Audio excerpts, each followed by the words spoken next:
আমাদের আজকের এই ল্যাবটিতে আমরা দেখব কিভাবে ট্রেস কমান্ড ইউজ করে একজন সাধারণ ইউজার থেকে অ্যাডমিন ক্রেডেনশিয়াল হ্যাক করা যায়। এই কাজটি করার জন্য আমরা authentication bypass valley information disclosure নামের এই ল্যাবটি ব্যবহার করব। তো কথা না বাড়িয়ে চলুন আমরা প্র্যাকটিক্যালে যাই। এই কাজটি করার জন্য প্রথমে আমরা অ্যাক্সেস দি ল্যাবে ক্লিক করব।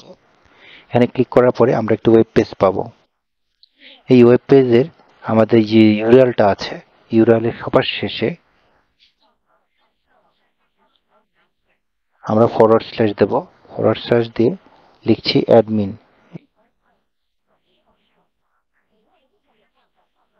অ্যাডমিন দেওয়ার পরে তারা বলছে যে admin interface only available to local user, অর্থাৎ আমি অ্যাডমিন হিসেবে ঢুকতে গেলে আমাকে লোকাল ইউজার হিসেবে কাজ করতে হবে, আমাকে ওই অ্যাকাউন্ট আইডি পাসওয়ার্ড দিতে হবে।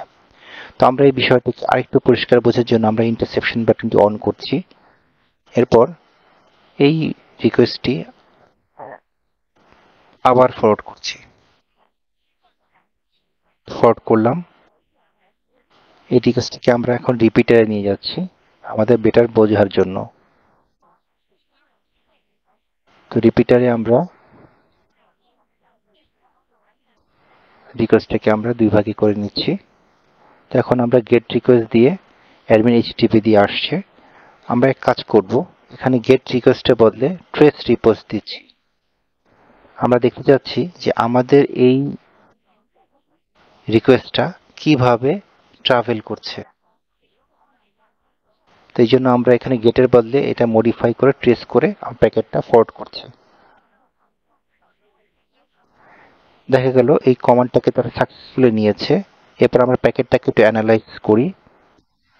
এখানে দেখেন এক্স কাস্টম আইপি অথরাইজেশন 101.2.167.130, এটা মূলত আসলে আমার নিজস্ব আইপি। এ কারণে সে এটি বলছে যে এই আইপিতে সে তার কোনো তথ্য পাঠাবে না, অর্থাৎ সে আমাকে আইডেন্টিফাই করেছে যে আমি এখানে অ্যাকচুয়াল ইউজার না। তো এই কাজটি আমাকে এখন বাইপাস করতে হবে। আমি চাচ্ছি আমি এখানে রুট ইউজার হিসেবে তাকে আইডেন্টিফাই করাবো। এই কারণে আমি যে কাজটি করলাম, এই অথরাইজেশন এই লিঙ্কটাকে ক্লিক করে কপি করে নিচ্ছি। এরপর আমরা বার্ব সুইটের প্রক্সি ট্যাবে গেলাম, যে প্রক্সি সেটিংসে যাচ্ছি। এরপর এখানে আমরা ম্যাচ অ্যান্ড রিপ্লেস বলে একটি অপশনে যাব। ম্যাচ অ্যান্ড রিপ্লেস, এখানে যে আমরা অ্যাড রিকোয়েস্টে ক্লিক করব। এখানে আমরা রিপ্লেস বাটনের এখানে আমরা আমাদের রিকোয়েস্টটা পেস্ট করছি। কিন্তু এখানে আমরা যে কাজটি করব, আমরা আমাদের এই যে আইপি অ্যাড্রেসটা এটা এখানে রাখবো না।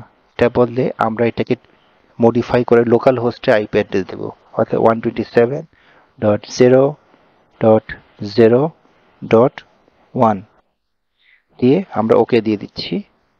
এরপর এটিকে টিক দেওয়া চিহ্নটা নিশ্চিত করতে হবে। এরপর আমরা এখান থেকে বের হয়ে আসব। আমাদের ইন্টারসেপ্ট বাটনটি অফ করে দিচ্ছি। এরপর আমরা এটিকে রিফ্রেশ দিচ্ছি। দেখুন আমি অ্যাডমিন হিসেবে অ্যাক্সেস পেয়ে গিয়েছি। সো এখন আমি আবার ক্লিক করছি। এখন আমি এখানে অ্যাডমিন হিসেবে অ্যাক্সেসটা পেয়েছি। এরপর আমি অথেন্টিকেশনে ক্লিক করলাম। এখানে আমরা এখন জানতে যাচ্ছি আমাদের কাজ করণীয় কি। এখানে তারা বলেছে আমি অ্যাডমিন হিসেবে অ্যাক্সেস করব এবং কার্লোস নামের যে ইউজার আছে তাকে আমি ডিলিট করে দেব। তো এখন আমি সেটি করছি। কার্লোস নামের ইউজার আছে তাকে আমি ডিলিট করে দিচ্ছি। আমরা অত্যন্ত সফলভাবে আমাদের ল্যাবটি সম্পন্ন করতে পেরেছি।